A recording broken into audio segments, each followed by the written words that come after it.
All right, let's keep solving inequalities, but we have to be careful that there is one rule that we have to be paying attention to anytime we're solving inequalities. That rule is anytime you multiply or divide by a negative number, you have to make sure that you reverse that inequality symbol. You have to switch that symbol the other way. Let me show you why that works. So look at this example off to the right. 3 is less than 7. That's a true statement, right? 3 is less than 7. And if I add a negative number to both sides or subtract 2 from both sides, what do I get? I get 1 is less than 5, which is still true. So subtracting a number to both sides is still okay. But if I take that same inequality, 3 is less than 7, and I try to multiply by a negative 2, I've multiplied both sides by a negative 2 to keep the equation or inequality balanced. What happens? Well, 3 times negative 2 is negative 6, and 7 times negative 2 is negative 14. And negative 6 is not less than negative 14. Think about that. Think about a number line and think about where negative 6 is compared to where negative 14 is. Isn't negative 14 way farther down to the left, which means it's less than, not greater than? So that doesn't really make sense unless I switch the inequality sign the other direction. So as soon as I multiply or even divide by a negative number, I have to make sure that I switch the inequality sign or else the inequality is not true. So make sure that you're paying attention to that anytime we're solving inequalities. So let's practice a few more. Look at example 5 with me. Solve and graph. So on number 5, I have the inequality 1/4 times x is less than 7. So we want to get x by itself, and I have a 1/4 that's right next to it, which means multiply, right? And so in order to get rid of the 1/4, I can do the opposite, or divide by 1/4. Well, remember, instead of dividing fractions, we can just multiply by the reciprocal. So let's multiply actually by 4/1, or 4, as long as we do it to both sides. On the left side, 4 divided by 4 is 1, so I end up with a 1x, and then 7 times 4 is 28. Now I didn't multiply by a negative, so I don't have to switch my inequality sign. So I get a solution that x is less than 28. So when I go to graph it on my number line, I'm less than, not less than or equal to, so I want to make sure I use parentheses. And then I want to make sure that I symbolize I'm going to the left to negate any number that's less than 28. Pick a number. Pick any number less than 28, and let's plug it into our equation and see if it works. I don't know, maybe the easiest number you can think of is like 0, right? And so let's say x is 0. Well, if I plug in 0 to my original equation, and I have 1/4 times 0 is less than 7, that should always be true. Any number less than 28 should be true. 1/4 times 0 is 0. Is 0 less than 7? Yep. So I know that my solution and my graph is correct. Anything less than 28 should work. All right, look at B with me. B says negative 2y is less than or equal to 18. Well, if I want to figure out what y is, or what the range of y is, I need to get y by itself. You notice that there's a negative 2 right next to the y, which means multiply, right? So in order to get rid of the negative 2, I should be able to divide both sides by negative 2. Negative 2 divided by a negative 2 is a 1y, and 18 divided by negative 2 is negative 9. Uh-oh, but be careful. Did you switch your inequality sign? Because we just divided by a negative, we have to make sure that we switch the inequality sign the other direction, or else our inequality is totally backwards, right?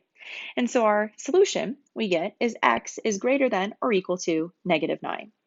Equal to, so I can use a bracket, and then greater than, symbolizing anything that's bigger than 9, or negative 9, I should say. We can always double check this one as well.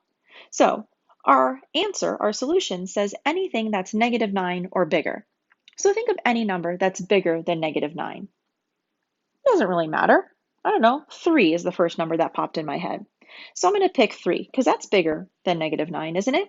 If I plug in a 3 to my original equation, it should still be true, right? Negative 2 times 3 is negative 6. Is negative 6 less than or equal to 18? Yep, so it works. So my graph is the right direction because I know anything bigger than negative 9, or even including negative 9, should be true in that inequality statement. All right, let's do a few more. On C, this one has multiple steps that we have to do. I still have just one variable, this y, and I want to get y by itself. Remember, we want to get rid of the number that's farthest away. So I see a 5 or a negative 5 and a 6. And to me, the 6 is farthest away. So let's do that first. And right now it's a positive 6, and it's not being multiplied, it's being added or subtracted. So the opposite of positive 6 is a negative 6. So let's go ahead and subtract 6 from both sides. 6 minus 6 is 0. So then I have just left a negative 5y on the left side. 7 minus 6 is 1. So now I have an inequality that looks like this. I still want to get y by itself, so let's get rid of the negative 5. The negative 5 is right next to the y, which means multiply. So let's get rid of the negative 5 by dividing both sides by negative 5. Uh-oh, did you just hear it? We multiplied or divided by a negative number. So as soon as we divide by that negative 5, we have to make sure that we switch that inequality. You should end up getting then y is less than negative 1/5. Y is less than negative 1/5. Not equal to, so I'm going to use a parenthesis, and then I'm going to go to the left, symbolizing anything less than negative 1/5. Should work in my equation. All right, let's try D. D, yes, it's a little bit ugly. We've got some decimals. You remember I taught you in a previous lesson that you can get rid of the decimals by moving your decimal places. As long as you make sure you move them the same amount in each term, you can always try that. Or we can just try to do it with the decimals. Let's try that. I notice that my variable p is right here, and that means I want to get rid of the 7.2 and the 16.3. Let's do the 16.3 first. It's farthest away. It's a positive 16.3. Let's go ahead and subtract it to both sides. 16.3 minus 16.3 gives me 0. So I just have left a negative 7.2p on that side. On my other side, I have a negative 8.18 minus 16.3. That gives me a negative 24.48. I still have a negative 7.2 next to the p. It's being multiplied, so I'm going to get rid of it by dividing both sides by negative 7.2. Uh-oh, I just divided by a negative, right? So as soon as I divide by that negative, I have to make sure that I switch the inequality sign, and so I get a final answer of p is greater than or equal to positive 3.4. When I go to graph it, if it's equal to, I'm going to use my bracket. Greater than means to the right, so I'm going to shade or arrow to the right to let you know that it's greater than or equal to 3.4. All right, last solving inequality question, a little more complicated. Look at this one. This one has an x here and an x here. You notice that there's two x's, that there's also parentheses. So the first thing we want to do is get rid of those parentheses so they're not in the way so that I can continue solving. So we need to make sure in the left side that we distribute or multiply everything in the parentheses by a negative 3. Don't forget the 1 that's out there. It's going to follow itself down, but make sure that you multiply everything in the parentheses by negative 3. On the right side, we have a 5 in front of these parentheses that we have to distribute. Not to the negative 2, just to the stuff inside the parentheses. All right, so here we go.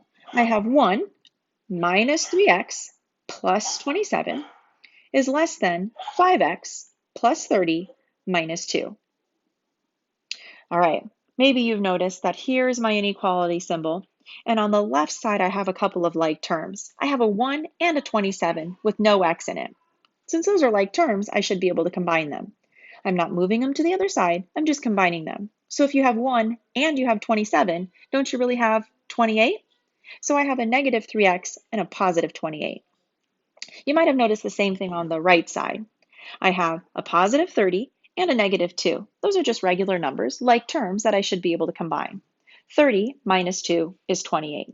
So on the right side, I have a 5x plus 28. Now I still have two x's, one here and one here, that I want to get together. It doesn't matter if you move the negative 3x or the 5x. We should still get the same answer, as long as you make sure you're following the rules. So I'm going to add 3x to both sides. I'm going to add 3x, which cancels those out. I have a 28 left on the left side. I have a 5x plus 3x, which is really an 8x plus 28. I haven't multiplied by a negative. I haven't divided both sides by a negative, so I don't have to switch my inequality sign yet. I now only have one x left, and I want to get all my numbers away from that x. Let's go ahead and do the 28 first. I'm going to get that positive 28 over by subtracting it to both sides. The positive 28 and the negative 28 cancel. I'm left with an 8x on the right side and a 0 on that other side. Make sure that you don't cancel it and you have nothing there. There still has to be something holding its place. It's just a 0, right? 28 minus 28 is 0. So make sure you still have something on the other side of that inequality symbol, or it's incomplete. All right, we still want to get x by itself, and it looks like there's an 8 right next to the x, which means it's multiplying by. So in order to get rid of the 8, I'm going to go ahead and divide both sides by 8. 8 divided by 8 is 1, so I have a 1x left on the right side. What's 0 divided by 8? Now remember, when 0 is under the line, it's undefined, but this time it's on top, so it's okay. 0 divided by 8 is just 0. So then I have this solution, but it's written kind of backwards, right? And we said before that it's easier to write it if the variable is on the left side and we read it from left to right. So I'm going to go ahead and rewrite this where the x is on the left side. Now remember, the inequality, the alligator, should still be eating the x. So when you rewrite it, the inequality should say x is greater than 0. When I graph it, I'm going to use parentheses, and I'm going to shade or arrow to the right to symbolize anything bigger than 0 should work. You could always double check your answers. Pick any number bigger than 0.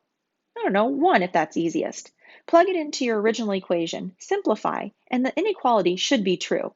If it's not true, then you either solved it wrong or you graphed it wrong. But it's a quick, easy way to double check that your solution is correct.